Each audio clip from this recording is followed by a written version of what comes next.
going out drinking and how often you were doing it. Now, this is all anecdotal and personal experiences, but when I was at uni, going out drinking, etc., there was certainly a lot of fun to be had. But I do truly think that it's very, very easy to fall into the trap of going to work on a Monday, finishing on a Friday, and living for the weekend to a certain degree, and trying to escape that week by partying and using alcohol and drugs, whatever it is. And I do understand that a form of escapism is incredibly important to some people, because in reality, not everyone loves their jobs, but that's another topic for another day. But I do think an element of self-awareness needs to be placed upon trying to understand if you actually do really enjoy going out 2-3 times a week, every single weekend. You having a good look in the mirror and understanding that, and whether that is placing any huge overwhelming benefits on your life. Because whenever I talk to someone that does that every single weekend, 4 times a week maybe, they always regret it the next day,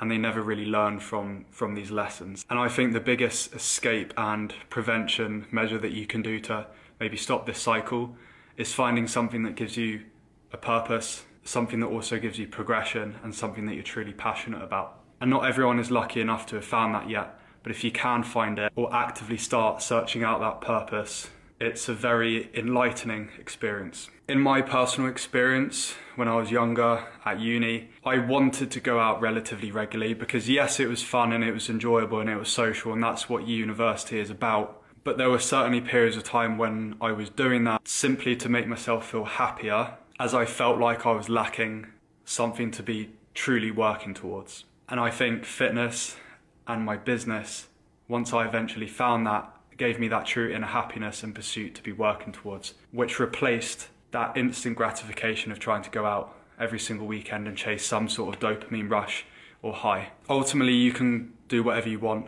and whatever does actually bring you true happiness, feel free to do. But I'd just be very aware of, are you actually looking after yourself? And is that weekend that you believe is harmless, fun and enjoyable truly in your best interest? There's definitely an element of balance to be found between two extremes, but it's just something to be aware of.